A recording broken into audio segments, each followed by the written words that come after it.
디지털 세미나 두 번째 영상입니다. 저번 영상에서는 요구 분석과 기획에 관해 알아보았는데요. 이번 영상에서는 요구 분석의 구체적인 절차에 관해 알아보도록 하겠습니다. 막상 요구 분석 계획을 짜라고 하면 당황스러우실 수 있을 것 같아 이 내용을 영상으로 만들어 보았습니다. 도움이 되길 바라며 시작하도록 하겠습니다. 요구 분석은 그 과정이 과학적이고 객관적으로 이루어져야 합니다. 보다 객관적이고 진정한 요구를 파악하기 위한 구체적인 단계를 전문 서적에서는 다음과 같이 7단계로 제시하고 있습니다. 차근차근 각 단계에 관해 알아보도록 하겠습니다. 먼저 요구 분석을 둘러싼 상황 분석에선 요구 분석이 필요한 상황에 대한 검토가 우선적으로 이루어지며 요구 분석의 목적이 무엇인지, 요구 분석의 범위를 설정합니다. 현실적인 상황에서 주어진 예산, 시간적 제약 등을 검토해 가장 효율적인 요구 분석 범위를 정해야 합니다. 그 다음으로는 요구 분석을 통해 얻고자 하는 정보 확인입니다. 목적에 근거해 얻고자 하는 정보가 무엇인지 명료화하는 과정입니다. 전 국민의 낙관성을 측정하기 위해 설문지를 이용한다고 가정해 봅시다. 대상자 중에는 문맹자도 존재합니다. 문맹자의 경우 낙관성 정도를 측정하기 위해 설문지를 사용할 수 없습니다. 이처럼 얻고자 하는 정보가 무엇인지, 요구 분석의 대상자가 누구인지에 따라 그에 관해 한 적절한 요구 분석 기획의 구체화가 필요합니다. 세 번째 단계는 활용 가능한 정보의 유무 확인입니다. 요구 분석을 통해 얻고자 하는 정보가 이미 존재하는지, 그 정보가 활용 가능한지 확인하는 단계입니다. 예를 들어 관련 자료에 대한 전문가나 담당자와 면담을 하거나 문헌 검색을 하거나 다른 기관에서 실시한 보고서를 검토하는 것 등이 있습니다. 요구 분석의 세 번째 단계에선 추가로 정보를 획득할지, 기존 자료로도 충분한지에 관한 의사결정이 이루어집니다.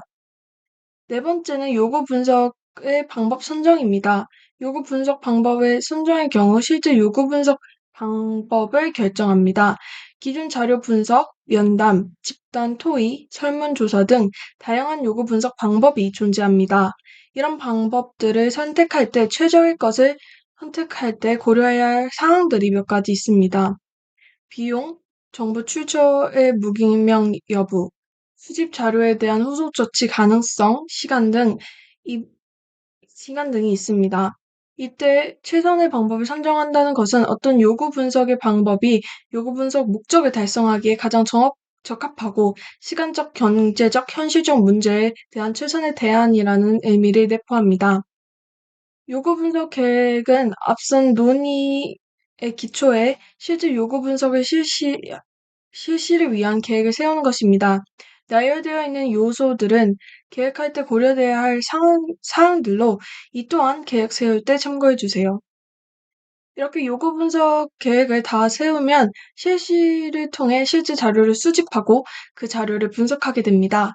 그 다음으로는 보고서 작성이 있는데 말 그대로 보고서를 작성하는 과정입니다. 보고서 작성은 동아리 세미나 시간에 발표할 PPT나 팀별 분석 자료를 정리하는 것으로 생각하셔도 됩니다. 앞에 나와 있는 자료는 PCP 1기조 중 하나가 진행한 요구 분석의 예시입니다.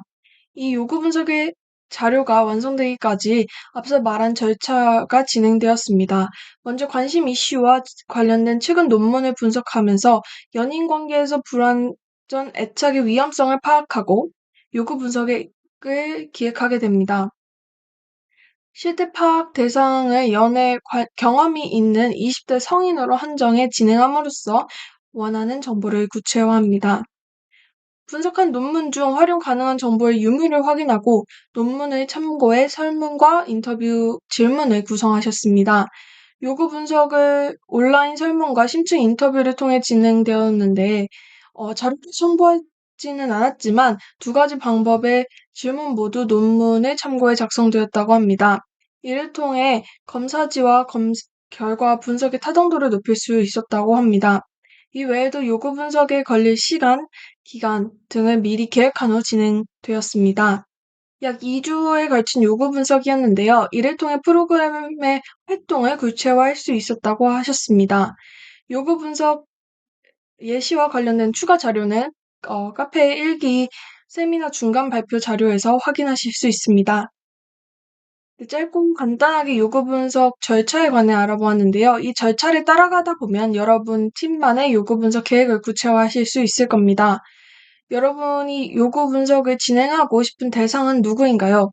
그 대상을 왜 선택하셨나요? 대상에게 물어보고 싶은 질문은 무엇이신가요?